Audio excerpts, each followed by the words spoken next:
लखनऊ का Jayaprakash Narayan international centre यानी JPNIC, जो कभी अखिलेश यादव के ड्रीम प्रोजेक्ट के तौर पर पहचाना गया, अब उसी को लेकर यूपी की सियासत गर्मा गई है। योगी सरकार ने जेपीएनआईसी को 30 साल की लीज पर निजी हाथों में देने के प्रस्ताव को मंजूरी दे दी है। सरकार के इस फैसले के बाद अखिलेश यादव ने बीजेपी पर तीखा हमला बोला है और कहा कि किसान बाजार के साथ भी बीजेपी ने यही किया। अखिलेश ने कहा कि बीजेपी ने जेपी बेच दिया है, उनका बस चले तो वो बीजेपी बेच दें।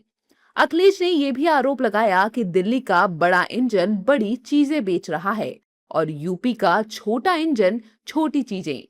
सुनिए अखिलेश ने क्या कुछ कहा। बीजेपी ने अपने ही बीजेपी के जेपी बेच दिया।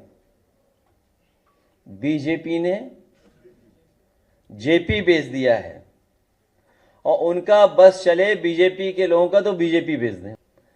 काम पूरा करना तो दूर, जो ठेकेदार थे उनको पूरा पेमेंट किया गया है, पूरा पेमेंट हुआ है उनका। न केवल मुख्य ठेकेदार का पेमेंट हुआ है, बल्कि और जिन लोगों ने ठेकेदारी की, काम पूरा हुआ है कि नहीं हुआ है, उसकी जांच हुई है कि नहीं हुई है।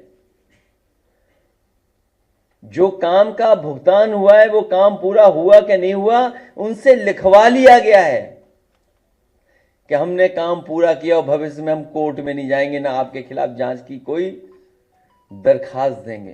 तो इसलिए किसानों के लिए उस किसान बाजार में एक बहुत शानदार जगह बनाई गई थी, लेकिन इनकी नजर पड़ी अपने स्वजाति साथी को, वो होटल के रूप में वो भी बेच दिया। जो आप सही पथ से देखते होंगे, एक ऊंची सी लाल बिल्डिंग, वो भी बेच दिया।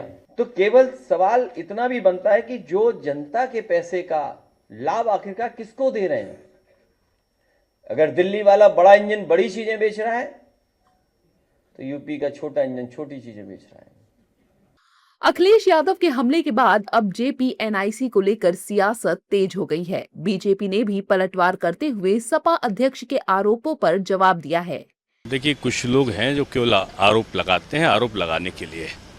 मैं समझता हूं कि जिस प्रकार से पारदर्शिता के साथ में सरकार ने काम किया है, उसमें आलोचना का कोई बिंदु बनता ही नहीं है।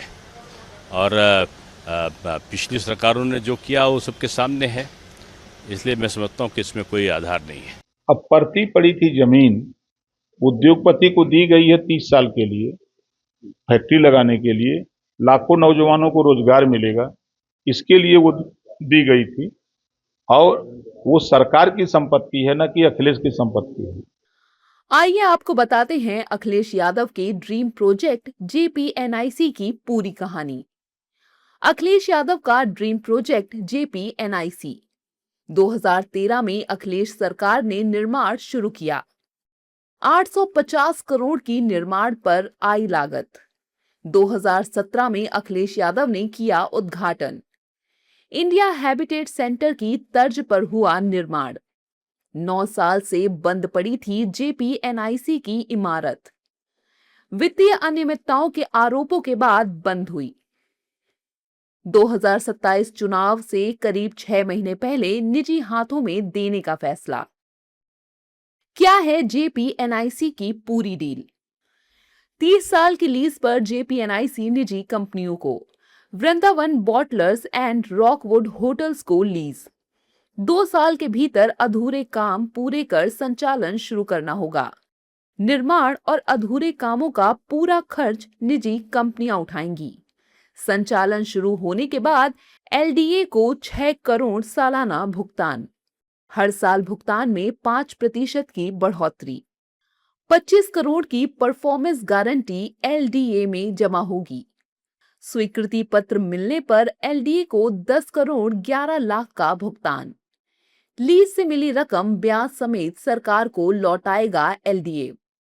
जेपीएनआईसी को लेकर सरकार के फैसले के बाद सियासी घमासान जारी है।